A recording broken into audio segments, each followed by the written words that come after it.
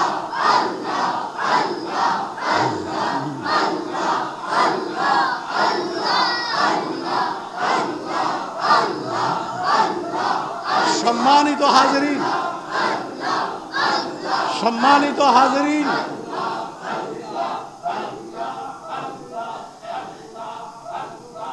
এবার ফেরেশতা, এই ধৈর্য, এবার ফেরেশতার হিসাব পাইছেন নি আপনারা? কথা কয় না। এই সমস্ত ফেরেশতাকে আল্লাহ বলেছেন আমার আদমকে সিজদা করা।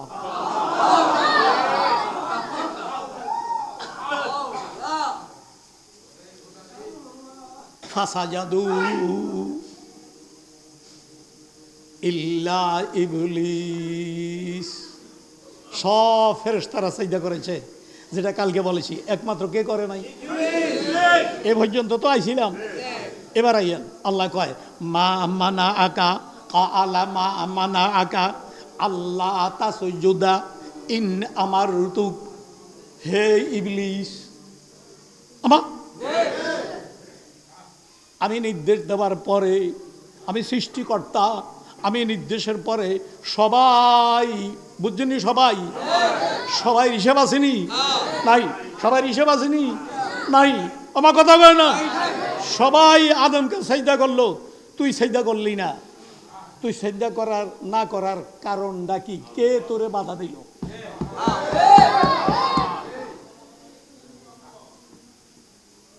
এই ওয়াজটাই আমি আশা করি অত্র এলাকার জন্য, আজকের জন্য যথেষ্ট হবে ইনশাআল্লাহ। এই আশা পোষণ রাখি আমি আপনাদের প্রতি, সমাজের প্রতি এই আশা পোষণ করি। আজকের সামনে যে কথাটা বলবো এটাই সমাজের জন্য যথেষ্ট হবে ইনশাআল্লাহ।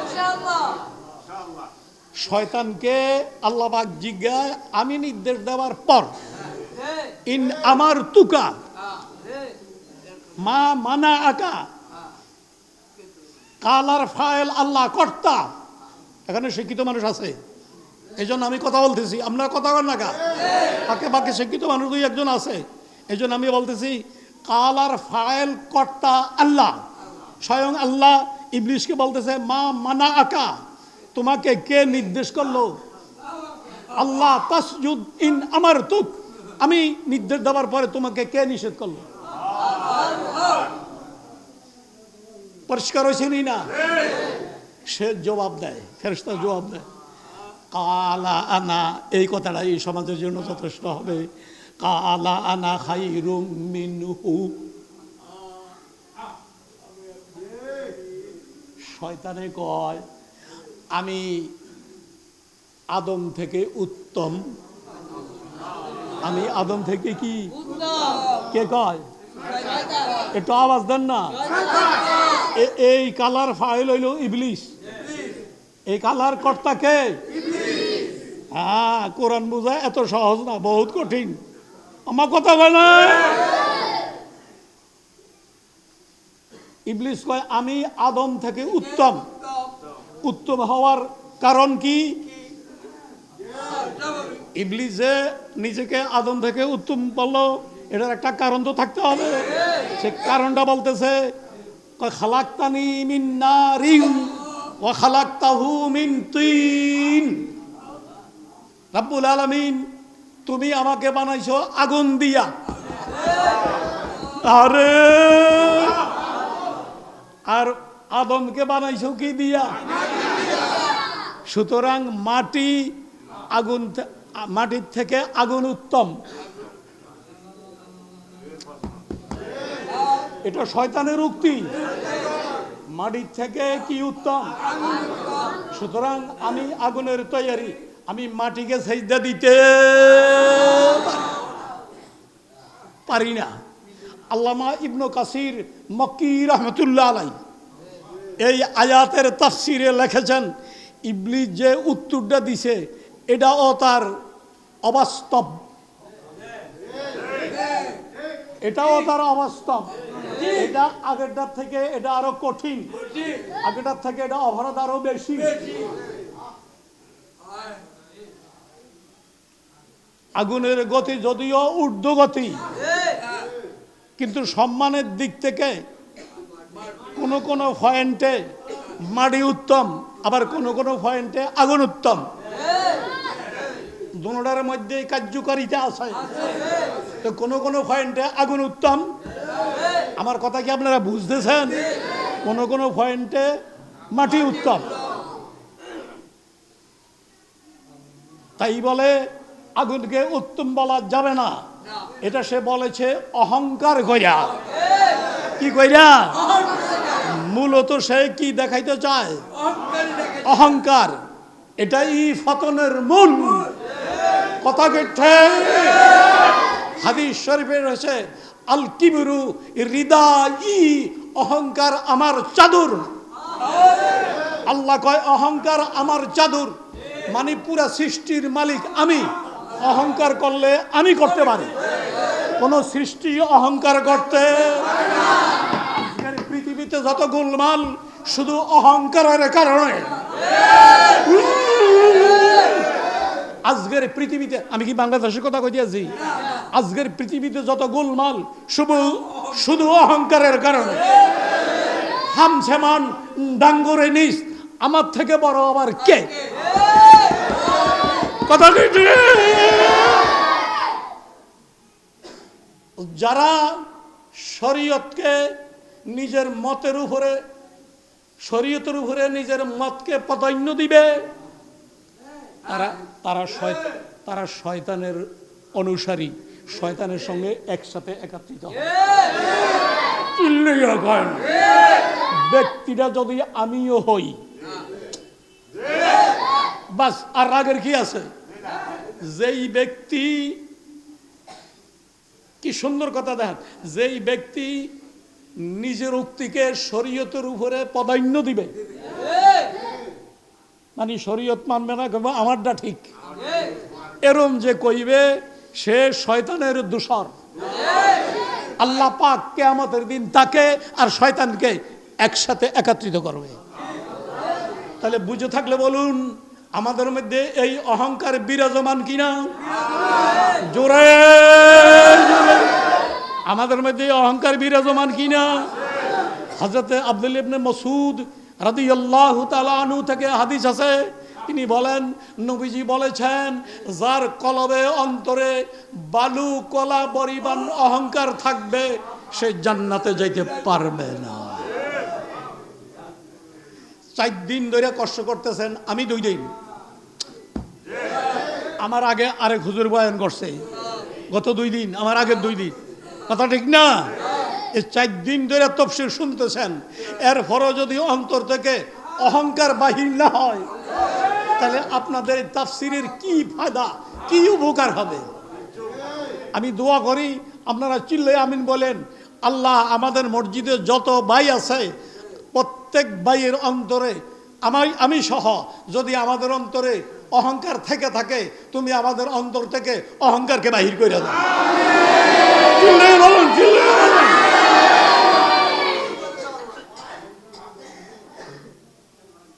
অত্যন্ত খুশি হয়েছি, আল্লাহ আপনাদেরকে কবুলই করুন। মাগফিরাতের অংশের প্রথম দিন, আল্লাহ আপনাদেরকে এবং আপনাদের সঙ্গে আমাকে, আমাদের সকলের আল্লাহ অতীত মাফ কইরাই দেন। মাগফিরাতের অংশ শুরু হয়েছে না? আমার কথা